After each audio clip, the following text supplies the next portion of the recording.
You are listening to the Daily Homily for Magdala in the Holy Land. Jesus said, "Woe to you, scribes and Pharisees, you hypocrites!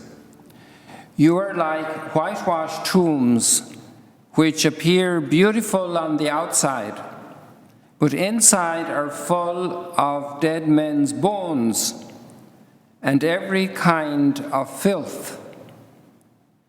Even so, on the outside you appear righteous, but inside you are filled with hypocrisy and evil doing. Woe to you, scribes and Pharisees, you hypocrites! You build the tombs of the prophets and adorn the memorials of the righteous. And you say, if we have lived in the days of our ancestors, we would not have joined them in shedding the prophets' blood. Thus you bear witness against yourselves that you are the children of those who murdered the prophets. Now fill up what your ancestors measured out." The Gospel of the Lord. Praise to you, Lord Jesus Christ.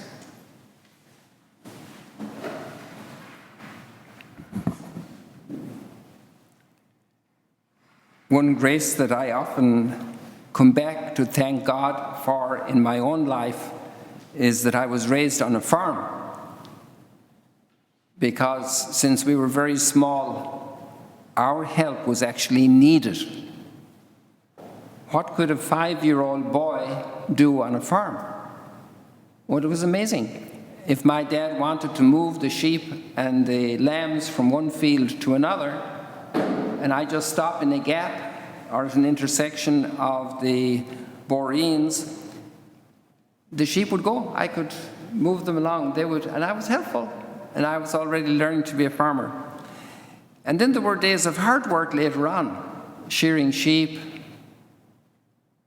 making hay, building walls, many hard jobs, sometimes going. I remember once my sister, she's not Celine who works here, another sister, Carmel, and we had visitors, and we had to go out to get the cows for milking, and it was teeming rain, cold rain, and we preferred to have stayed with the visitors in the house with the nice log fire burning, you know, the range warm, and we had to go outside and to face that weather and get the job done. And so we put our faces up against the rain, and the rain hit us, and it was a special experience, like I was braving it out there.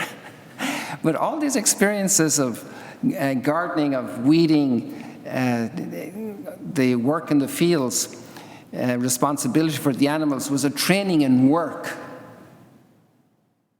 What a great favor parents do to their children when they involve them in work. And obviously the opportunities mightn't be as many in an urban setting as on a farm.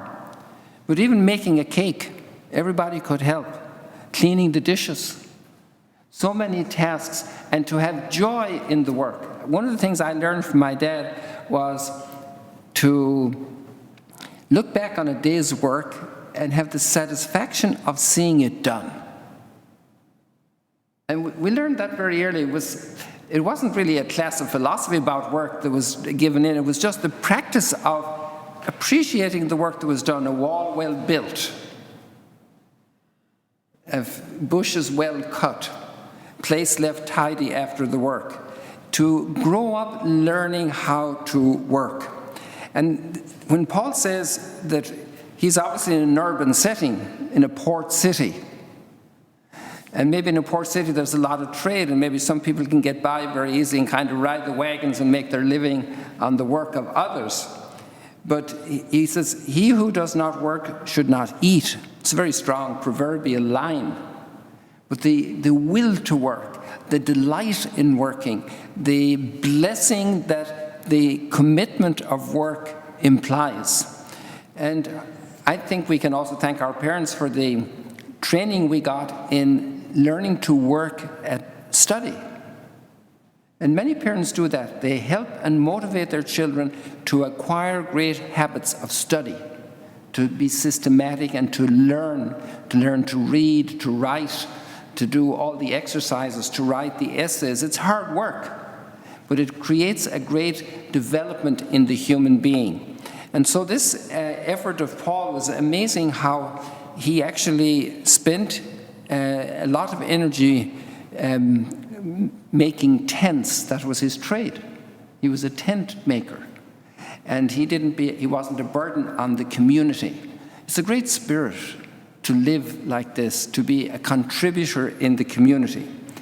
Now, there's another aspect about work that comes out in the gospel, and Jesus uses very strong words of condemnation, but the effort we make and the things we do that are hypocritical.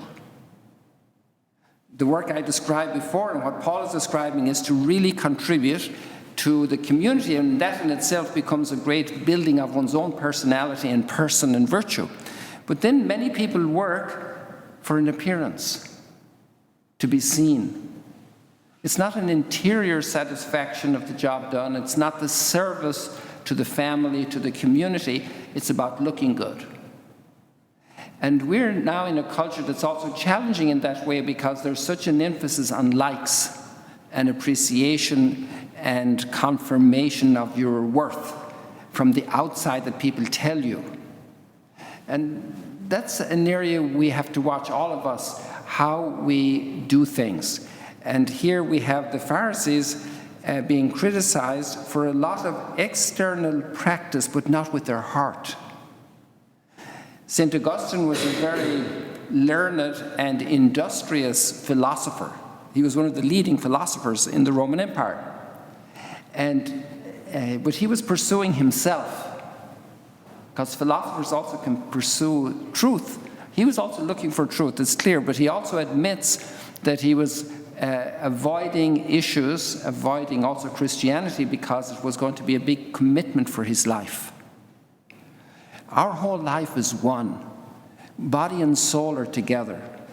Even milking cows or looking after a plant or mixing the flour for making a cake, all of these practical things are tied to our soul. And they can ennoble us, make us more noble as persons, or they can split us. We can